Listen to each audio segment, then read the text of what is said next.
사이다 무비튼. 나는 아내와 딸아이 이렇게 셋이서 살고 있었다. 평범하고 소박하게 아이를 키우는 보통 가정이었지만 딸아이가 자라나면서 나한테는 무시하려고 해도 무시하기 힘든 어떤 의심이 자라나고 있었다.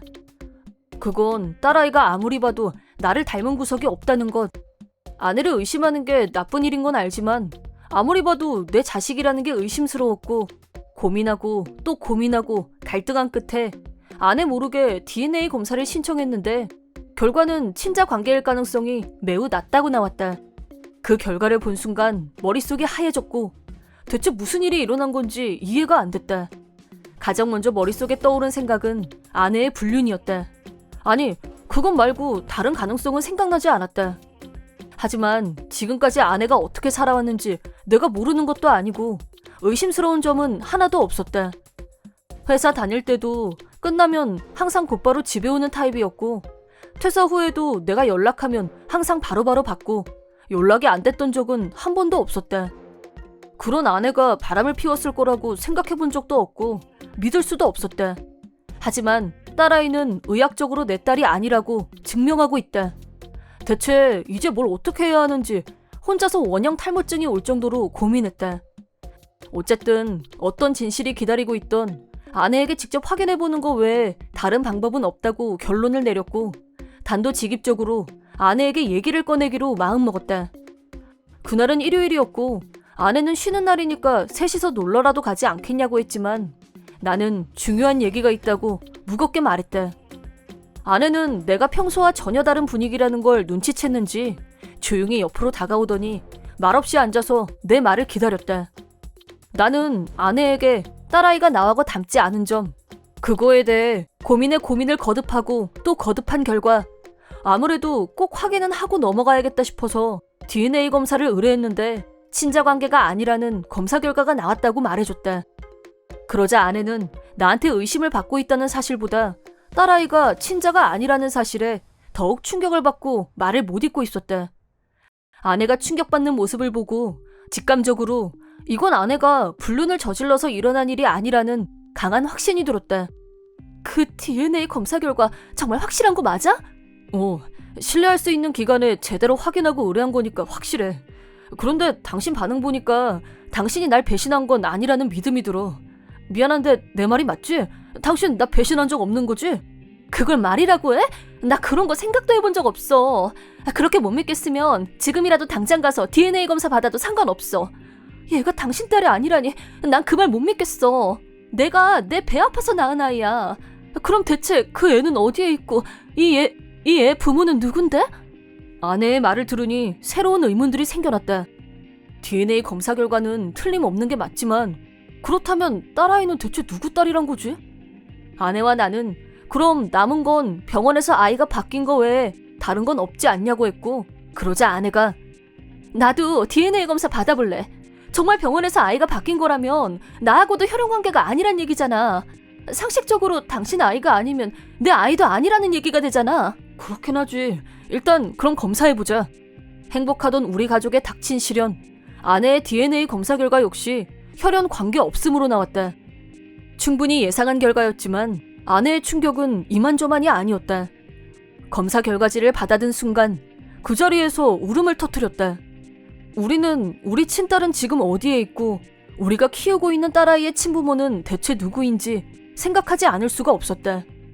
딸아이가 친딸이 아니라는 걸 알고 제일 먼저 찾아간 곳은 딸아이를 출산한 병원이었다. 하지만 병원에서는 그런 일은 있을 수가 없다고 했다. 병원에서도 미리 자체 조사를 했는데 그럴 가능성은 없다는 것이었다.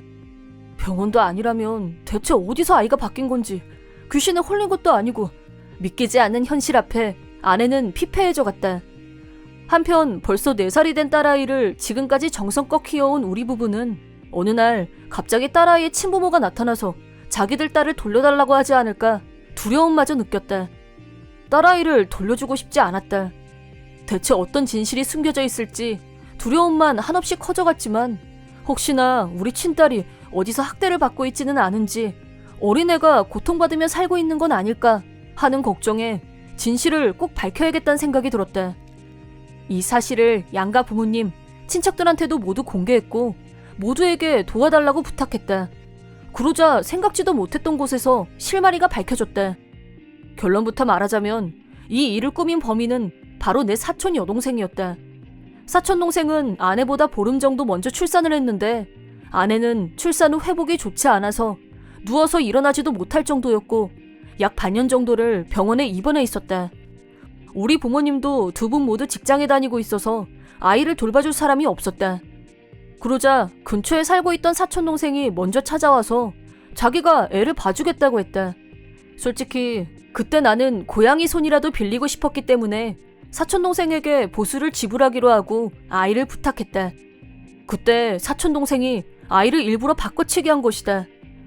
이모도 이런 사실을 알고 있었지만 사실을 말하면 자기 딸이 경찰에 잡혀갈 거란 생각에 밝히지 못했고 이대로 아무 말도 하지 않으면 아무 일도 일어나지 않을 거라고 생각하고 입을 다물기로 한 것이었다. 이모의 발언에 참을 수 없는 분노가 솟았지만 우선은 사촌동생이 뭐라고 하는지 듣고 싶었다. 하지만 그때부터가 악몽의 시작이었다. 몇 년 전부터 사촌동생과 연락이 끊겨서 이모도 연락처를 모른다고 했다. 그래서 지금은 내 친딸이 어떻게 됐는지 전혀 알 수가 없다고. 그 말을 듣는 순간 정말 눈앞이 캄캄해졌다. 이모와 사촌동생을 당장 법적으로 처리하고 싶었지만 우선은 친딸이 살아있는지가 더 걱정이었고 생사 여부를 확인하는 게 먼저였다. 나와 아내는 손쓸 수 있는 모든 방법을 총동원해서 친딸의 행방을 수소문했다. 그러자 얼마 후 사촌동생이 지방에서 살고 있다는 정보를 입수했고 사촌동생 집에 도착하자마자 아내는 정신이 나간 사람처럼 사촌동생의 멱살을 잡고 흔들었다. 나는 그런 아내를 말리면서 사촌동생을 향해 친딸은 지금 어디에 있고 왜 이런 짓을 한 건지 물었다. 먼저 사촌동생은 자기가 간질병을 앓고 있어서 항상 약을 먹어야만 한다는 말을 했다. 임신 중에도 의사와 상담하면서 약을 먹었는데 자기 친구한테서 임신 중에 약을 먹었더니 그것 때문에 장애가 가진 애가 태어났단 말을 들었고 자기가 낳은 아이가 자라면서 장애가 있으면 어쩌지 하는 불안감 때문에 같이 여자애고 얼굴도 비슷하니까 들키지 않을 거라고 생각하고 내 딸하고 바꿔치기 했단 것이었다. 그런 이기적인 이유로 그런 폐륜을 저지르다니 머리가 돌아버릴 것 같았지만 지금 딸아이가 어디에 있는지 아는 사람은 사촌동생뿐이었다. 어쩔 수 없이 바늘을 집어삼킨 듯한 고통을 참으며 지금 내 친딸은 어디에 있냐고 묻자 사촌동생은 전 남편과 이혼하면서 자기가 낳은 애도 아니고 키우려면 힘만 드니까 전 남편한테 보냈다고 했다. 아내는 다시 딸아이를 돌려내라고 사촌동생의 멱살을 잡고 소리쳤다. 나는 아내에게 사촌동생 문제는 나중에 해결하고 우선은 딸아이부터 찾자고 말렸다. 그 후 사촌동생의 전남편을 찾았는데 그 사람도 딸아이가 뒤바뀐 사실을 전혀 모르고 있기는 마찬가지였다. 모든 사실을 알려주기 위해 사촌동생의 전남편과 연락을 했고 내가 전후 사정을 모두 말하자 사촌동생의 전남편도 사실은 자기도 딸아이가 자기와 전혀 닮지 않았던 생각을 줄곧 해왔다고 말했다. 우리는 무조건 당장 만났다. 딸아이들을 데리고 함께 만났는데 천신만고 끝에 만난 딸아이는 사랑받으며 자란 아이란 느낌이 들었고 친딸을 찾은 나와 아내는 울면서 딸아이를 끌어안고 무사해서 다행이란 말을 반복했다. 하지만 딸아이 입장에서 우리는 처음 보는 모르는 사람이었고 사촌동생 남편한테 가서 안기면서 싫어 무서워 라는 반응이었다. 하지만 나와 아내는 딸아이가 건강하고 사랑받으며 자라고 있다는 것만으로도 충분히 기뻤다. 사촌동생 남편도 자기를 쏙 빼닮은 딸아이를 보더니 눈물을 쏟았고 우리를 향해 감사합니다. 정말 감사합니다. 라면서 고개를 숙였다. 그렇게 우리는 감격의 재회를 했다. 그 후로 우리는 톡 아이디를 교환하고 한 달에 몇 번씩 만나서 밥도 먹고 서로의 집에 아이를 보내서 잠도 재우고 자연스러운 만남을 가지려고 애를 썼다. 한편 우리 부부와 사촌동생 전남편은 당연히 사촌동생과 이모를 고소했다. 법정에서 사촌동생은 결과적으로 어느 쪽도 불행한 쪽은 없는데 내가 뭐 그렇게 나쁘다는 거야? 그냥 애를 바꾼 것뿐이잖아. 라면서 반성하는 기미가 조금도 없었다. 하지만 아이들의 인생뿐 아니라 우리 부부, 사촌동생 전 남편의 인생까지 모두 함부로 바꿔버렸다는 죄로 사촌동생은 평생에 걸쳐서 갚아도 다 갚지 못할 정도의 금액을 위자료로 지불할 것을 명령받았고, 이모는 온 집안 식구들에게 절연당하고 조부모님의 유산 상속에서도 제외됐다. 이제 사촌동생은 막대한 위자료를 갚아야 했고, 그 결과 고향에 내려보내진 후 집안 어른들의 감시 속에서 여기저기 불려다니며 일을 거들기로 결정이 났다. 사촌동생의 남은 인생은 위자료를 갚기 위해 사는 거나 마찬가지가 될 것이다. 부모가 뒤바꾼 딸아이가 지금껏 행복하게 잘 자란 것은 사촌동생의 전남편이 사랑으로 키워준 덕분이고, 그건 기적이었다고 생각한다. 절대 용서받을 수 없는 짓을 저지른 사촌동생은 앞으로 남은 인생을 바쳐 자신의 죄를 속죄하게 만들 생각이다. 이번 영상은 어떠셨나요? 재밌게 보셨다면 구독, 좋아요에 댓글까지 달아주시면 감사하겠습니다. 그럼 다음 영상에서 만나요.